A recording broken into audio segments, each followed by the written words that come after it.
They don't know how to survive unless that money comes free through the International Monetary Fund and the World Bank, means from us.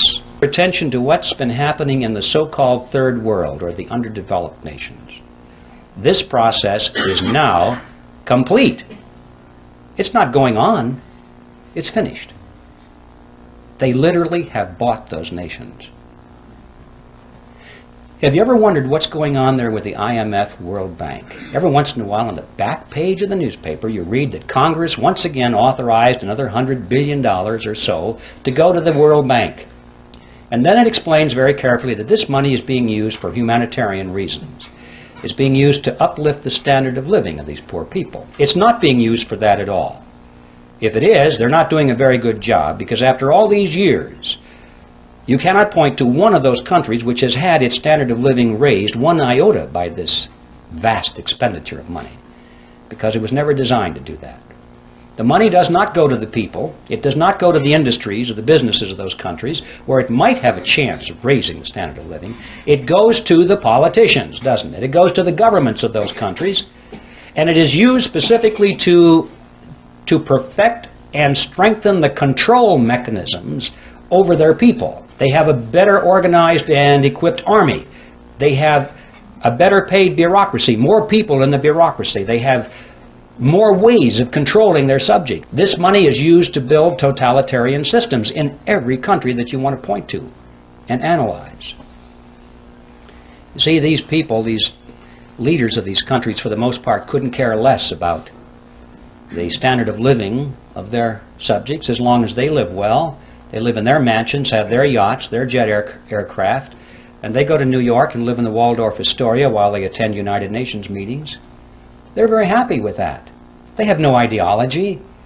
Communism, socialism, fascism, capitalism, what difference does it make? Where's the money? That's it with these people. We know how welfare families in this country can be second, third generation families, and there's no hope at all of getting them off the dole because they can't imagine any other way of life. This happens at the international stage too. We're dealing with countries now that are second, third, in some cases fourth generation welfare governments. They don't know how to survive unless that money comes free through the International Monetary Fund and the World Bank, means from us.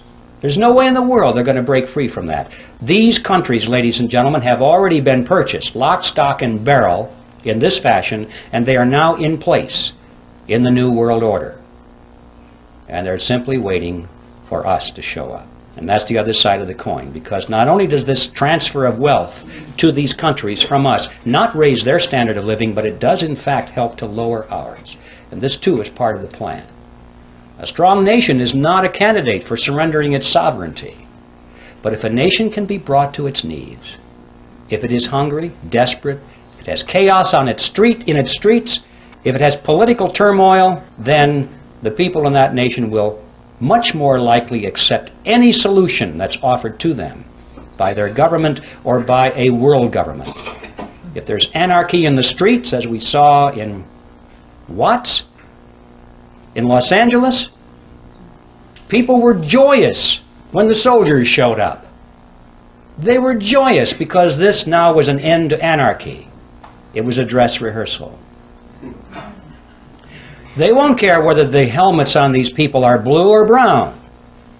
If it says UN on the side, that won't make any difference. They'll say, thank God for the UN finally brought and restored peace to our streets.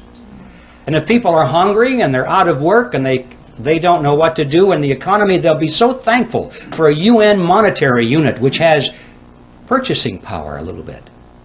Thank God for this UN money. The name of the game now